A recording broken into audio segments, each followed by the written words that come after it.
This is how you make your copper cage with a piece of magnesium inside.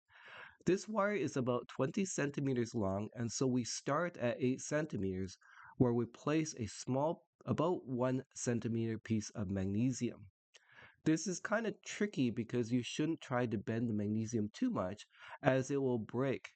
You don't want that to happen. What you want to do is wrap the copper wire around the magnesium. Take the short end and fold it over. I didn't expect my fingernails to be this ugly, so I'll clip them after this. Okay, once you accomplish this, then try to wrap the wire on the long end over a few times.